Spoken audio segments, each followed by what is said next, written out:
Assalamu alaikum and good day to each and everyone. So we are the group 6 and our topic is SDG 6 Clean Water and Sanitation. So ano nga ba ang SDG 6? So it seeks to ensure access to safe water and sanitation for all by 2030. Clean water and proper sanitation are essential for health, dignity, and sustainable development. Yet many communities still lack these basic services. Water scarcity, pollution, and poor sanitation particularly affect women and children, limiting opportunities and increasing health risks. So it focuses on providing safe and affordable drinking water, adequate sanitation and hygiene facilities, improving water quality, and protecting ecosystems related to water resources. So, it is very important because access to water, sanitation, and hygiene is our human right.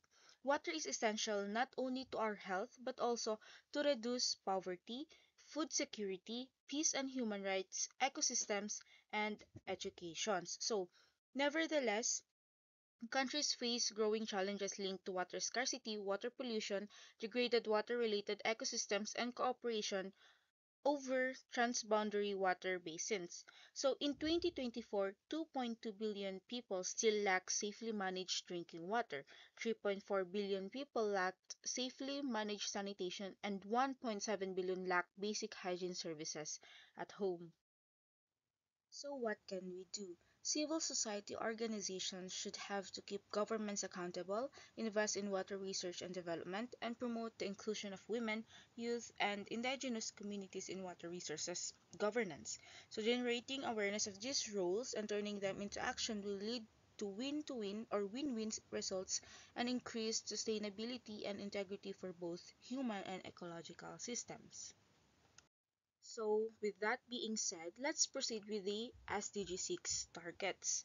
So, first is the safe and affordable drinking water. By 2023 or by 2030 rather, achieve universal and equitable access to safe and affordable drinking water for all.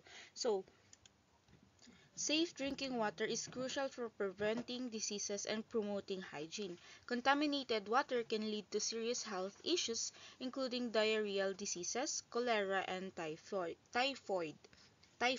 According to the World Health Organization, in 2022, 72% of the global population used safely managed drinking water services, which are defined as water resources that are located on premises, available when needed, and free from contamination.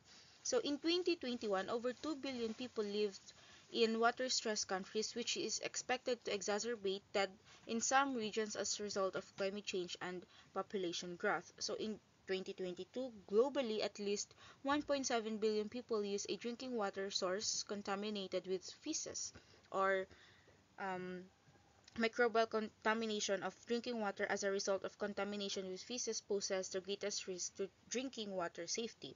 So in 2022, 73% of the global population, or at least 6 billion people, used a safely managed drinking water service that is one located on premises, available when needed, and free from contamination.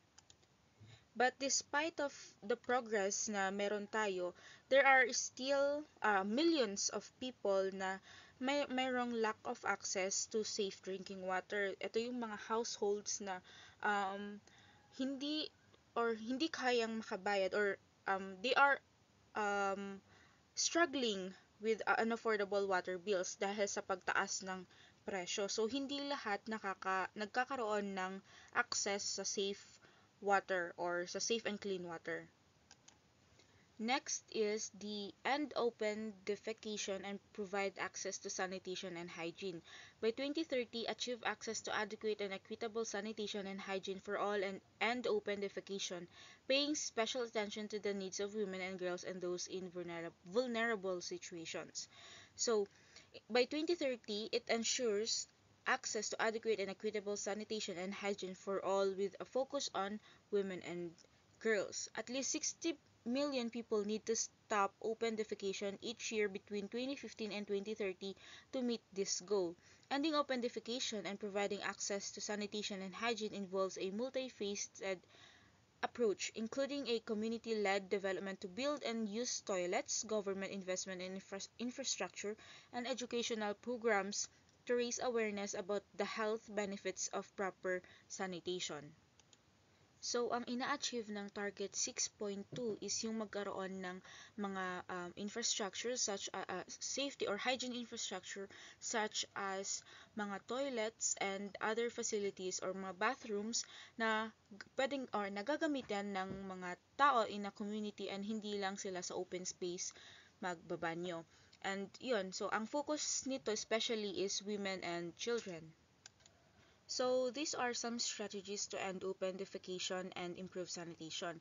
First is the community-led and market-based approaches, government and international investment, behavioral change and hygiene education, infrastructure development, and of course focus on the needs of vulnerable groups. So it is very important to end open defecation to prevent diseases, reduces health risks, and also promotes dignity and safety to the people or the community people living in the community. So next is the target 6.3, improve water quality, wastewater treatment, and safe reuse. So by 2030, improve water quality by reducing pollution, eliminating dumping, and minimizing release of hazardous chemicals and materials, having the proportion of untreated wastewater and substantially increasing recycling and safe reuse globally. So, to improve water quality, wastewater treatment, and safe reuse, focus on advanced technologies, resource recovery, and individual conservation efforts.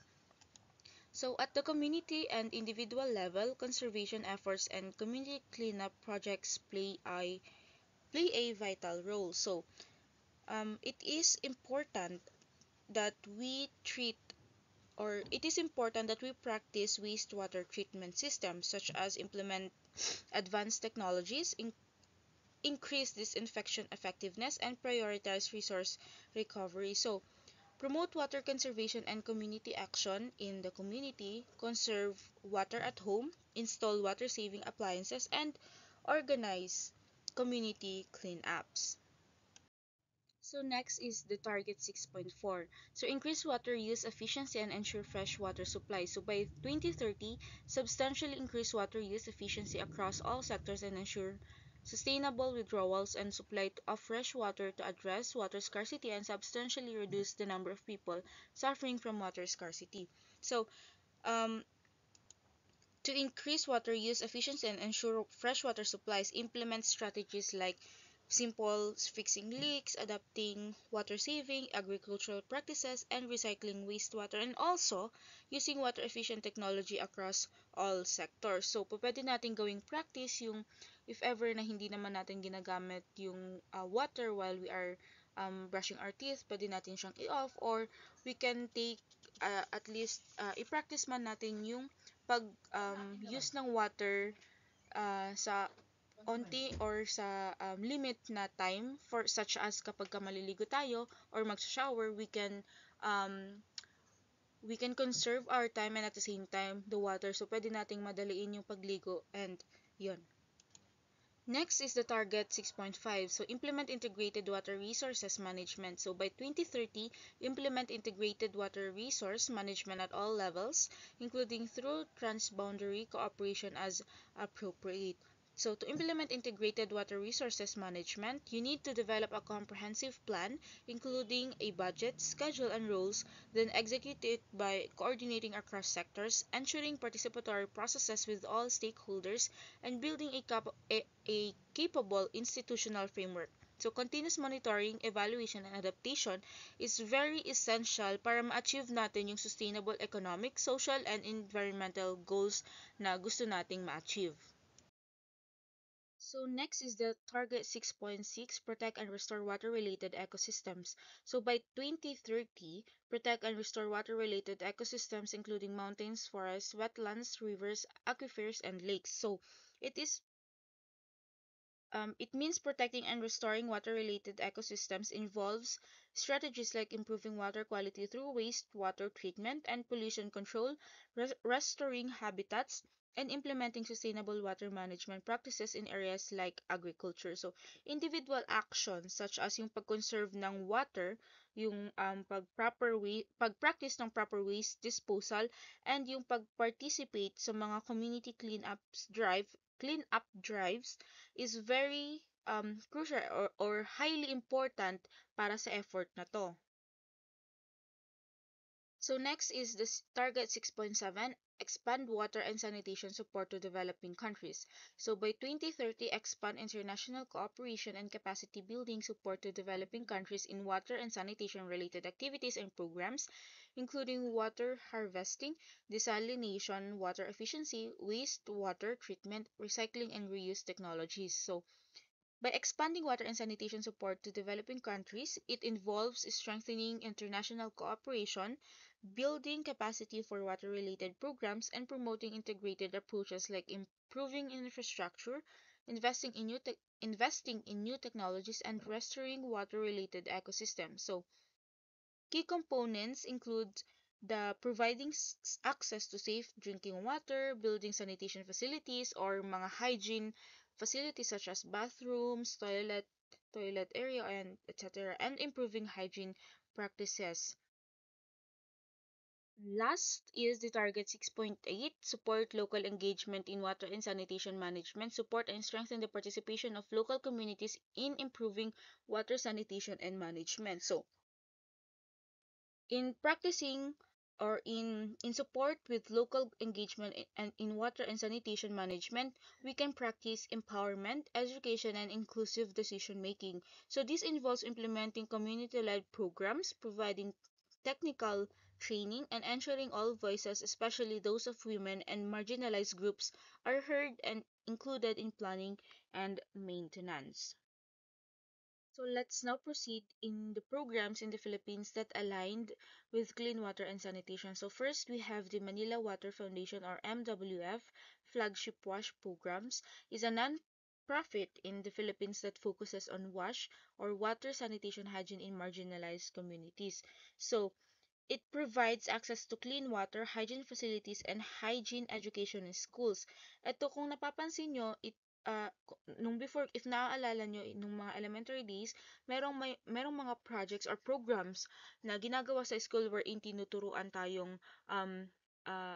tinuturuan tayo kung paano yung tamang paghugas ng kamay, kung paano yung tamang pag-toothbrush, and iba pang hygiene na mga m- lifestyle or yung pag-practice ng mga hygiene lifestyle natin. So, it projects include building hand washing and drinking facilities, conducting hand washing lectures, and promoting proper sanitation to help children maintain a healthy lifestyle. So, ito yung Manila Water Foundation or MWF.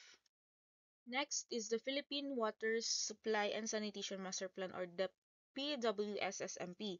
So, it is the national roadmap to achieve universal access to safe, sufficient, affordable, and sustainable water and sanitation services by 2030, developed by the NEDA or the National Economic and Development Authority. It aims to address the country's severe water and sanitation challenges, which are projected to worsen without intervention. So, ang key objectives nito is, or ang main goal ng PWSSMP is to provide a unified framework for the country's fragmented water sector to bridge existing gaps and meet national and international targets, including the UN Sustainable Development Goal 6 or the SDG 6. So last is the Pro Water or promoting water and sanitation access, integrity, empowerment, rights, and resiliency. So it is a multi-sectoral program in the Philippines focused especially on vulnerable populations, including women and girls, delivering safe water and sanitation through local governments. So it was launched in March 2015. The program aimed to empower citizens and communities with sustainable access to safe water and sanitation services, particularly in waterless municipalities or those areas wherein less than 50% lang ng population is merong access sa safe water. So the program had three main components. First is the improving local governance of safe water, sanitation, and hygiene or yung tinatawag nating WASH. Second is the demonstrating solutions to broaden access to safe water supply and improve sanitation and hygiene. And last is the generating and utilizing knowledge on safe water, sanitation, and hygiene to inform future policies. So it was a joint program in the Philippines funded by the SDG Fund or the Sustainable Development Goals Fund and the government of Spain.